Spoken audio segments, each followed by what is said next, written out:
Hey, thanks for checking out Rocky Mountain Backcountry again today. I'm sorry, I'm chewing on some sour Skittles, so forgive me. But, woo, check it out. We are set up.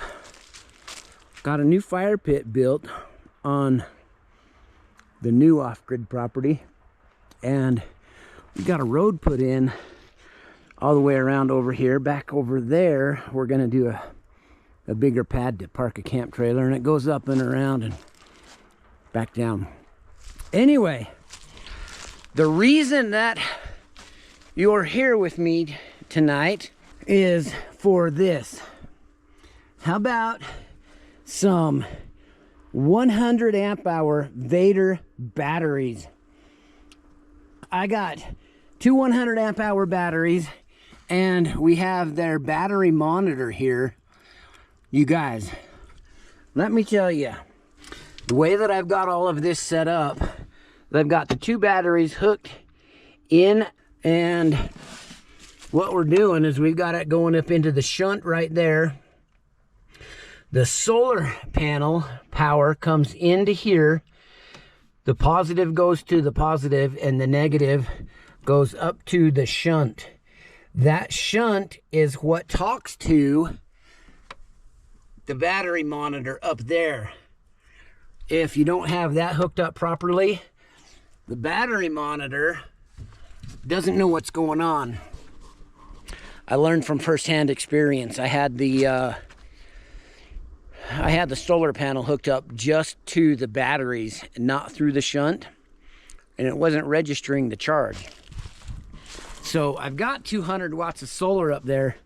This is exactly how I ran it on the Montana trip. Ran the refrigerator, ran the Starlink, ran the lights. I ran, I think one night we ran a heated blanket for the wife, and all the other stuff in the trailer. So that gives me a total of 200 amp hours. And that was plenty. I've done tests where I've actually left those batteries plugged in. I have the solar panel going, and I have the little refrigerator here plugged into it. And it ran for a week without even touching it.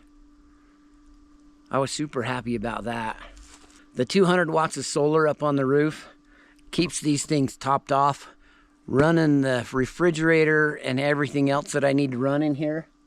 So, anyway, the other thing is, check this out. These dudes are lightweight. Super lightweight. So there's no issues with them in the trailer. That battery monitor works awesome. So I've got it programmed to 200 amp hours, and I'm running the refrigerator right now. And if I just ran it off of the batteries, it would run for 54 hours and 55 hours and 30 minutes. Anyway, 98% charge. So if you're gonna get the Vatrer batteries, jump on there and grab the Vatrer battery monitor to go with them.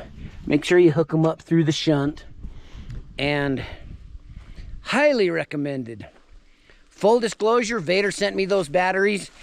I've been trying them out now for a month.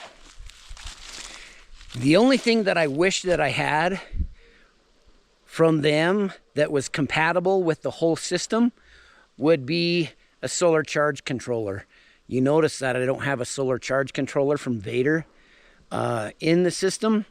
However, it's all tied in together, works great, and I have had zero issues with it.